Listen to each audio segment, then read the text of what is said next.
Phone করছো প্রীতমের ফোনে, বারবার ফোন বাজছে। প্রীতম কেমন আছে তোমরা জানতে চাইছো। তোমরা যারা প্রীতম ভাইকে ভীষণ ভালোবাসো তারা অনবরত ফোন করছো। হয়তো আমি ফোনগুলো তুলতে পারছি না, কেন আমাদের মনের অবস্থা ভালো নেই, তোমরা জানো তো। সারা রাত হাসপাতালে কোনো বেড নেই, এক একটা বেডে দুটো তিনটে করে পেশেন্ট রয়েছে। নিচে বসে থেকে সারা রাত হাসপাতালে থেকে ওকে ছুটি দেয়নি, আমরা ছুটি করিয়ে নিয়ে চলে এসেছি। নিয়ে এসে এখন তোমরা জানো আজকে বৈশাখী শেষবার ভবপাগলা বাড়ির পুজো। তা আমি চাই ওর মনটাকে ভালো রাখার জন্য ভবপাগলা বাড়িতে এখন পুজো দেবো, ওকে আমি ওইখানে নিয়ে যাব। ডাক্তার ছুটি দেয়নি, আমরা নিয়ে চলে আসার কারণ হচ্ছে এটাই, ও আগের থেকে অনেকটা ভালো আছে বা সুস্থ আছে। ডাক্তার ওকে বলেছে বেশি ঘুমোতে না আর প্রচুর পরিমাণে জল খেতে। সেই কারণে আমার কোথাও মনে হয়েছে যে ওর মেন্টালটা ফ্রেশ করার দরকার, ওখানে থাকতে পারছে না। কী অসুবিধা হাসপাতালে, এত পেশেন্টের ভিড়, আর ওর মানসিক অবস্থা ভালো নেই। ও বুঝতেই পেরেছো কেন কি করেছে, এত চাপ ও নিতে পারছে না। কারা ওকে চাপগুলো দিচ্ছে সেটা তোমরা সবটাই জানো।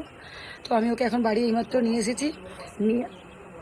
নিয়ে আসার পরে ওকে আমি স্নান টান করালাম, করিয়ে এসে ওকে এখন আমি ভবপাগলার বাড়িতে নিয়ে যাবো। ওকে একটু সমাধিতে আমি পুজো দেওয়াবো, পুজো দিয়ে ওর যাতে মনটা ফ্রেশ থাকে। হ্যাঁ, ও কি বলছো?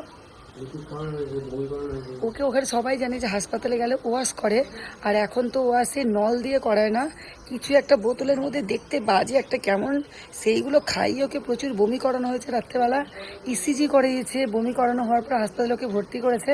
তো আমি সারা রাত ওখানে আমরা ছিলাম, আমার বড়দি মেজদি, তারপর ইসিজি বললাম তো। তারপরে আমি ভোরবেলা আমি বাড়ি চলে আসি।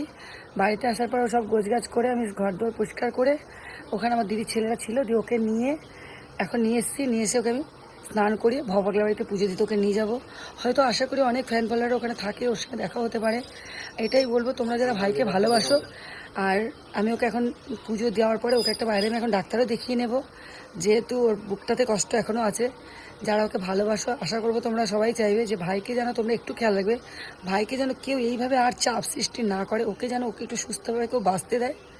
তোমরা যারা ভাইকে ভালোবাসো অবশ্যই তোমরা তো সেটাই কামনা করো, আমি জানি। তো আমি এখন ওকে নিয়ে এসেছি, আর এই কারণেই ভিডিওটা আমার এখন করা। তোমরা বারবার সবাই ফোন করছো ভাইয়ের খবর নেবার জন্য, হয়তো সবার ফোন আমি তুলতে পারছি না। আর বুঝতেই পারছো আমার গলা ভেঙে গেছে, আমি কথা বলতে পারছি না।